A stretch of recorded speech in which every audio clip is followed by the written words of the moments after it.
اللہ کہے گا اے جہنم بتا تیرے اندر 3 کون سے گناہگاروں کو ڈالو. سب سے پہلے وہ نام لے گی, اے اللہ عقوق الوالدین, ماں باپ کے ستانے والوں کو, ماں باپ کو رلانے والوں کو جہنم میں میرے اندر سب سے پہلے پھینک. دنیا میں جو اپنے ماں باپ کو ستایا کرتے تھے, ماں باپ کے ساتھ ظلم کرتے تھے, ماں باپ کو نظر انداز کرتے تھے, ماں باپ کو خون کے آنسو رلاتے تھے, پال پوس کر ماں باپ نے بڑا کیا, ان کو اذیت اور تکلیف دیتے تھے, ان کو تو جہنم کے اندر میرے پیٹ میں پہلے ڈال. اللہ جہنم کی خواہش پوری کرے گا اور ماں باپ کے نافرمانوں کو جہنم کے اندر ڈال دیا جائے گا. پھر جہنم کہے گی شیخ زان, اے اللہ میرے اندر بوڑھا آدمی جو دنیا میں زنا کرتا تھا, بوڑھے لوگ جو دنیا میں زنا کرتے تھے, بڑھاپے کے باوجود وہ لڑکیوں کی جسموں سے کھیلا کرتے تھے, ان کی عزتوں کو تار تار کرتے تھے, ان کو بہلا پھسا کر اور ان کو غلط کام کے لیے آمادہ کرتے تھے. اے اللہ ان بوڑھے ان بزرگ زناکار لوگوں کو تو میرے اندر ڈال. نوجوان سے تو ایک بار غلطی ہوتی ہے, وہ جوانی کا نشہ ہے, حالانکہ وہ بھی جہنم میں سزا بھگتیں گے, وہ اپنے حساب کتاب کے بعد جہنم میں جائیں گے, لیکن جہنم جن کو مانگ رہی ہے وہ کہہ رہی ہے کہ میرے اندر بوڑھے زناکاروں کو, بوڑھے زانیوں کو تو میرے اندر ڈال, جنہوں نے بڑھاپے کے بعد بھی, جبکہ اس عمر میں شہوت کم ہو جاتی ہے, اس عمر میں شہوت کی کمی ہو جاتی ہے, اس کے باوجود انہوں نے لڑکیوں کی عزت سے کھلواڑ کیا. اے اللہ اس بوڑھے زانی کو تو جہنم کے اندر ڈال. اللہ بوڑھا زنا کرنے والے بوڑھوں کو بھی جہنم کے اندر ڈال دے گا. کہ اللہ ایک مخلوق اور رہ گئی ہے تو اس کو بھی میرے اندر ڈال. اللہ کہے گا بتا کون سی مخلوق ہے؟ المصورون. جہنم چیخ کر کہے گی تصویر بنانے والوں کو, تصویر کھینچنے والوں کو, فوٹو بنانے والوں, فوٹو کھینچنے والوں کو. اللہ جہنم مطالبہ کرے گی, جہنم پوچھے گی, جہنم اللہ سے مانگے گی, اور اللہ جہنم کی فریاد پوری کرے گا, اور جہنم میں ان تصویر بنانے والوں کو, تصویر کھینچنے والوں کو بھی ڈال دیا جائے گا.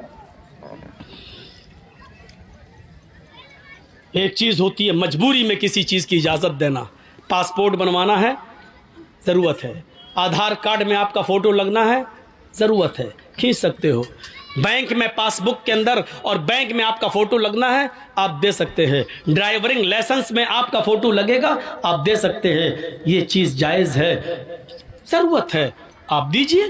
بنا ضرورت کیوں؟ ایک آدمی ویڈیو میں کسی کی تقریر ریکارڈ کرتا ہے, لیکن اپنے پاس رکھنے کے لیے تو غلط ہے, لیکن اس کو عام کرتا ہے اور ظاہر کرتا ہے اور دوسری جگہ پہنچاتا ہے, تو ایک ضرورت ہے. کیونکہ یہ تقریر آج ذکرہ میں ہو رہی ہے, تو ظاہر ہے کہ اس کو یو پی اور بہار اور اڑیسہ والے نہیں سن پا رہے ہیں. اب وہ چاہتا ہے کہ یہ تقریر جو ذکرہ میں ہوئی پورا ہندوستان سنے, پوری دنیا سنے, اور اس کو نشر کر کے دوسری جگہ پہنچا رہا ہے. تو ایسی جگہ پر اس کی ویڈیو بنا کر تقریر کی غرض سے ڈالا جا سکتا ہے, لیکن اس میں کٹنگ کر کے, یہ حرامی پنا ہے. مولانا جرجیس نے مودی کو للکارا, یہ ہیڈنگ بنا کے. مولانا جرجیس نے وسیع, دیکھا منع کرنے کے باوجود بھی وہی چیز ڈالی گئی ہے. مولانا جرجیس, اور وہی چیز میں نے کہا کہ وہ سب کچھ بدل گیا, لیکن وہ بیچ والا حصہ کیسے بدلے گا؟ اپنی مشین کیسے, اسی کو کاٹ چھانٹ کر ان یوٹیوبر والوں نے اسی چیز کو دکھایا ہے. اب بتائیے کہ یہ لوگ رات میں پیدا ہوئے تھے اپنی اماں کے پیٹ سے کہ دن میں؟ ان کی کھوپڑی دیکھیے. ان کو اس بات کا احساس نہیں کہ اس بات کو اگر ہندو لوگ سنیں گے تو مولانا جرجیس کے اوپر کیا کتنے کیس بنائیں گے. لیکن ان کے اکاؤنٹ میں پیسہ آنا چاہیے, اسی لیے میں کہہ رہا ہوں ان کا حرامی پنا دیکھیے. اسی لیے میں نے اب کہہ دیا ہے, جو بھی جلسے کا ڈیٹ دے رہا ہوں, میں پریشان ہو چکا ہوں. یہ لوگ نہیں چاہتے کہ میرا چینل چلے, اس لیے میں اپنی تقریر کی اب اجازت نہیں دوں گا, کیونکہ ہمیں اپنے آپ کو بچانا ہے. لگ گیا میرے اوپر بینٹ. 6 مہینے تک جب تک الیکشن نہیں ہو جاتا یو پی میں کوئی تقریر نہیں کر سکتا. کس کی وجہ سے؟ آج سمن آ گیا میرے پاس, نوٹس گھر پہنچ گیا میرے. خوش ہیں نا آپ؟ بانٹیے مٹھائی اور لڈو, ہم نے مولانا جرجیز کے اوپر بینڈ لگوا دیا. مبارک ہو تمہیں یوٹیوبر والوں, مبارک ہو تمہیں. کمالی تم نے دنیا بہت بڑا قلعہ حاصل کر لیا ہے, بہت بڑا قلعہ حاصل کر لیا ہے. اللہ تعالیٰ تمہیں اس دنیا میں نواز دے گا, لیکن آخرت میں تم اپنا بہت بڑا نقصان کر رہے ہو ایسا کر کے. میں نے بھیک بھی مانگ لی تھی, دامن بھی پھیلا دیا تھا, رو کر گڑ گڑا کر تمہارے سامنے ہم نے ہاتھ بھی جوڑ لیے تھے, لیکن اس کے باوجود تم اپنے حرامی پنے سے باز نہیں آئے ہو. اس لیے میں اپنی اوقات پر آ گیا ہوں. جتنے جلسے ہوں گے ایک بھی جلسے میں انٹری نہیں, یا تو میں رہوں گا یا جلسہ. جلسے میں اگر تم رہو گے تو میں نہیں بولوں گا. اب اس شرط کے ساتھ میں جلسہ دینے لگا ہوں. آج میں نے 2 پروگرام اسی شرط کے ساتھ دیے ہیں. اب جو دے چکے ہیں, جن میں اشتہار چھپ گئے ہیں, ان میں تو جانا پڑے گا. لیکن آج سے جو دے رہا ہوں لمبے پروگرام جو 2-3 مہینے کے بعد کے, ان میں ہم ایک بھی یوٹیوبر کو برداشت نہیں کریں گے. آ کے دکھاؤ. اب جلسے میں اعلان کر رہا ہوں, میں اس بات کا اسٹیج پہ بول رہا ہوں اس بات کا کہ کسی کو نہیں آنے دوں گا. سوچ سمجھ کے آئیے گا. ہر اشتہار میں اب چھپا ہوگا, لکھا ہوگا کہ کسی یوٹیوبر کو اجازت نہیں. اب یہ لکھا ہوگا اور میں لکھواؤں گا, کیونکہ تم اپنی حرکت سے باز نہیں آئے ہو اور مجھے ایسا کرنے پر تم نے مجبور کر دیا ہے. چینلوں کے نام معلوم ہے مجھے, نہیں چاہتا ہوں کہ نام لے کر تمہیں یہاں رسوا کروں اور پھر تمہیں لوگ انسبسکرائب کریں. میں چاہوں تو 5 جلسوں میں ان چینل والوں کے نام لے کر سب کو, ہم جو ہے جنہوں نے سبسکرائب کیے سب کو ہٹوا سکتا ہوں. میں سب کو ہم ہٹوا سکتے ہیں. اس کو ہٹا دیجئے, اس کو انسبسکرائب کر دیجئے, سب میں چاہوں تو کر سکتا ہوں. لیکن جب تک تم نے کر دیا, لیکن اب نہیں. تم سے میں نے پناہ مانگ لی ہے. تم نے میرے آنسوؤں کی قدر نہیں کی. تم نے میرے ماں کے آنکھوں سے گرنے والے آنسوؤں کو نہیں دیکھا. روئی ہے میری ماں نوٹس پڑھ کر, اس کو نہیں دیکھا. ماں ہوتی ہے, اس کا کلیجہ اندر سے روتا ہے. جب سنتی ہے ٹی وی پر مولانا جرجیز کو دکھایا جا رہا ہے, روتی ہے.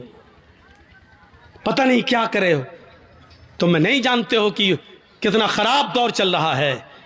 لوگ بہانے ڈھونڈ رہے ہیں, بے قصور صحیح, لیکن بے قصور ثابت کرنے کے لیے 10 سال لگ جائیں گے کہ ہم بے قصور ہیں. اور 10 سال کے بعد کورٹ کہے گی کہ جرجیز صاحب کو باعزت بری کیا جاتا ہے, لیکن وہ 10 سال کا حساب نہیں دے گی. کرو اپنا حرامی پنا, دکھاؤ, جاؤ. آج تک میں نے یہ بات نہیں کہی ہے, اب اللہ ہی تم سے نپٹے گا. نہ میں بد دعا دے رہا ہوں نہ دعا دے رہا ہوں تمہیں. بس اتنا ہی کہوں گا کہ اب اللہ ہی تمہاری خیر کرے اور اللہ ہی تم سے نپٹے گا.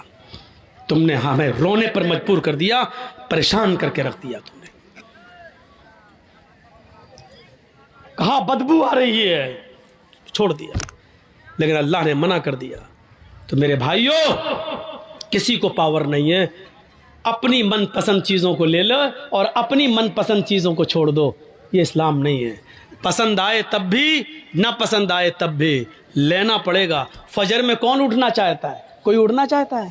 سردی کے دنوں میں ہونٹ سے ہونٹ ٹکرا, سردی لگ رہی ہے, ٹھنڈے پانی سے وضو بنا رہا. کون چاہتا ہے کہ اپنے نرم گرم بستر سے اٹھے, کمبل ہٹائے, لحاف ہٹائے, رضائی کو دور کرے, ٹھنڈے پانی سے وضو بنائے اور مسجد میں جائے؟ کون چاہتا ہے؟ کوئی نہیں چاہتا. دل تو نہیں چاہتا, لیکن کرنا پڑے گا. چاہے تمہارا دل گوارا کرے چاہے نہ کرے, کیونکہ اللہ کی جنت اتنی آسان نہیں ہے کہ بستر پر لیٹے رہو, تم اس کے لیے اٹھ کر 2 رکعت نماز بھی نہ پڑھ سکو اور امید رکھو کہ اللہ تمہیں جنت دے دے. تمہیں ناپسند ہے, لیکن تمہیں کرنا پڑے گا. اس لیے کرنا پڑے گا کیونکہ یہ اللہ کا حکم ہے, یہی اسلام ہے. اور اسلام تمہاری مرضی پر, ہماری مرضی پر نہیں چلتا. اسلام چلتا ہے تو اللہ اور اس کے رسول کی مرضی پر, اللہ اور اس کے رسول کی نافذ کردہ شریعت کے مطابق چلتا ہے. صحابہ نے قربانیاں کیوں دی ہیں, اپنی جانیں کیوں دی ہیں, اس کو سوچئے. ہمیں بھی وہ قربانیاں دینے کی ضرورت ہے. کون آدمی ایسا ہے جو یہ چاہتا کہ اپنی جان دے, لیکن صحابہ جا اللہ کے رسول مجھے اس جنگ میں لے چلیے, میں چاہتا ہوں کہ شہید ہو جاؤں, میں چاہتا ہوں کہ جنگ لڑوں, یا تو کافروں کو ماروں یا شہید کر دیا جاؤں. اللہ کے نبی ان کو قبول کر رہے ہیں, لے رہے ہیں. اور وہ جا رہے ہیں اور لڑ رہے ہیں اور شہید ہو رہے ہیں. کیوں؟ کیونکہ اللہ کے نبی نے فرمایا شہید جب قتل کیا جاتا ہے اس کے خون کا پہلا قطرہ جب زمین پر گرتا ہے تو اللہ اس کے سارے گناہ کو معاف کر دیتا ہے. شہید قیامت کے دن جب اپنی قبر سے اٹھے گا تو انہی کپڑوں میں اٹھے گا جن کپڑوں میں وہ شہید ہوا ہے, اور اسی جگہ سے اس کا خون بہ رہا ہوگا, ٹپک رہا ہوگا, جس جگہ کھنجر, جس جگہ تلوار یا جس جگہ گولی لگی ہے. اس حال میں اٹھے گا کہ اس کے جسم سے خون گر رہا ہوگا. اللہ تعالیٰ اس کے جسم سے گرتے ہوئے خون کو دیکھ کر کہے گا فرشتوں اس بندے کا کیا حساب لوں, اس سے کیا پوچھ تاچھ کروں, یہ تو میرے لیے اپنی پوری زمین و جائیداد و جان سب کچھ دے کر چلا آیا, اس سے کیا میں پوچھوں, اس نے تو سب کچھ میری راہ میں قربان کر دیا تھا, اس نے تو اپنی جان تک میری راہ میں دے دی تھی. جاؤ میں نے اس کو بخش دیا, اس کو جنت کے اندر داخل کر دو, اس کو جنت کے اندر لے جاؤ. فرشتے اس کو جنت میں لے جا رہے ہوں گے. فرشتے پوچھیں گے تمہاری کوئی اور تمنا ہے؟ جنت کی نعمتوں کو شہید دیکھے گا, جنت کی نعمتوں کو شہید دیکھے گا. پھر فرشتے پوچھیں گے کچھ اور چاہتے ہو؟ تو فرشتے کہیں گے ہاں ایک تمنا اور ہے. کہا کیا ہے؟ کہا ہے فرشتوں اللہ سے دعا کرو, اللہ سے کہو میری ایک تمنا یہ ہے کہ وہ مجھے دنیا میں دوبارہ بھیج دے, میں دوبارہ جنگ کرنا چاہتا ہوں, دوبارہ کافروں سے لڑنا چاہوں گا, اور پھر میں چاہوں گا کہ پھر میں شہید ہو جاؤں, پھر میں جنت میں لایا جاؤں. کیونکہ شہید کا اتنا بڑا عزت, اتنا بڑا اکرام کہ شہید جنت کی نعمتوں کو دیکھ کر کہے گا اللہ میں چاہتا ہوں کہ مجھے بار بار دنیا میں بھیج, میں بار بار قتل کیا جاؤں اور بار بار جنت میں آؤں, اور تو بار بار پوچھے کہ تیری تمنا کیا ہے, میں پھر کہوں کہ اللہ مجھے دنیا میں بھیج اور مجھے قتل کیا جائے اور پھر میں جنت میں آؤں. ذرا غور کرو کہ شہیدوں کا انعام کتنا بڑا ہوگا, شہید کا انعام کتنا بڑا ہوگا کہ شہید جنت کی نعمت میں دیکھنے کے بعد بھی اس میں ہے نہیں. فرشتے پوچھ رہے ہیں کچھ اور چاہتے ہو؟ اب جنت میں کسی چیز کی کمی تو ہے نہیں, پھر بھی فرشتے پوچھ رہے ہیں کچھ اور چاہتے ہو؟ کہ ہاں کیا؟ دنیا میں دوبارہ جانا چاہتا ہوں, نقتل, پھر قتل ہونا چاہتا ہوں, پھر جنت میں آنا چاہتا ہوں. یہ تمنا ہوتی ہے. لیکن فرشتے کہیں گے نہیں, جو روح ایک بار ہمارے پاس آ جاتی ہے وہ دنیا میں دوبارہ لوٹ کر نہیں جاتی. اب تمہیں دنیا میں دوبارہ نہیں بھیجا جائے گا. جب شہید کو دنیا میں دوبارہ انسان کی شکل میں نہیں بھیجا جا سکتا, یہاں تو بہت بڑے بڑے بزرگوں کی روحیں آتی ہیں ہمارے گھروں میں شب برات کے حلوے کھانے, کھچڑے کھانے اور پتہ نہیں کیا کیا کرنے. بڑے بڑے لوگوں کی روحیں آتی ہیں ہمارے یہاں, کہتے ہیں بزرگوں کی روحیں آتی ہیں. میرے بھائیوں قرآن کہتا ہے جو روح میرے پاس آ جاتی ہے وہ دوبارہ لوٹ کر نہیں جاتی. اچھا ایک بات بتائیے, دنیا میں 3rd کلاس کی زندگی ہے, آدمی مر گیا, اچھے کام کیا ہے, پھر وہ آخرت میں چلا گیا, برزخ میں چلا گیا, اب وہ پھر 1st کلاس کی زندگی سے کوئی 3rd کلاس کی زندگی میں آئے گا؟ مولانا جرجیس بہت اچھے نیک عمل کیے, اب ہم مر گئے, اب ہم مرنے کے بعد اللہ نے مجھے اعلی علیین کے اندر میری روح کو داخل کر دیا, اب ہم دنیا میں دوبارہ آنا چاہیں گے, ان نعمتوں کو چھوڑ کر دنیا میں ہم دوبارہ آئیں گے, پھر فائدہ کیا ہے؟ دنیا کی 3rd کلاس کی زندگی کو چھوڑ کر ہم 1st کلاس میں اچھی زندگی میں گئے ہیں, پھر ہم دنیا میں کیوں آنا چاہیں گے؟ میرے بھائیوں جو بزرگ دنیا کی زندگی میں عمل کر کے اللہ کو پیارے ہو گئے ہیں وہ اللہ کے پاس سے لوٹ کر دنیا میں دوبارہ کیوں آنا چاہیں گے؟ اتنی موٹی سی بات ہماری آپ کی عقل میں نہیں آتی ہے. میرے بھائیوں جس آپ کے ذکرہ گاؤں کے اندر اگر مجھے پکڑ کے مارا جائے, ٹھوسا جائے, اچھا کمینہ پچھلی سال تو کیوں نہیں آیا تھا ہے بول, یہ اب پکڑ کے کوئی ہمیں باندھ کے مارے, پھر دوبارہ ہم ذکرہ گاؤں میں پروگرام دیں گے؟ کبھی نہیں دیں گے. ایک بار جو آدمی ہم مار کھا چکا ہو دوبارہ کیوں اس گاؤں میں پروگرام دے گا؟ میرے بھائیوں جو آدمی دنیا میں مصیبتیں برداشت کر کے, نیک عمل کر کے, فجر کی نمازوں میں سردیوں میں اٹھ کر تکلیفیں برداشت کر کے اس نے اچھی زندگی پائی ہو, علیین کے اندر مقام پایا ہو, جنت کی کھڑکی اس کے لیے کھول دی گئی ہو, پھر وہ دنیا میں دوبارہ اس سے کہا جائے چلے تو دوبارہ کیوں آئے گا؟ پھر ہم کیوں جائیں اور عمل کریں؟ پھر کیوں ہم نمازیں پڑھنے کے لیے جائیں؟ ہمیں اللہ نے جب یہ انعام دے دیا تو ہم دنیا میں کیوں جائیں؟ میرے بھائیوں پھر وہ دنیا میں دوبارہ تکلیف اٹھانے کے لیے کیوں آئے گا؟ اتنی موٹی سی بات ہمیں اور آپ کو سمجھنا چاہیے, اور یہی بات ہم بڑے پیار سے کہتے ہیں تو ہمارے بھائی کہتے ہیں یہ آ گیا مولوی, جس نے اس کی تقریر سنی کافر, ان دور سے نکلو.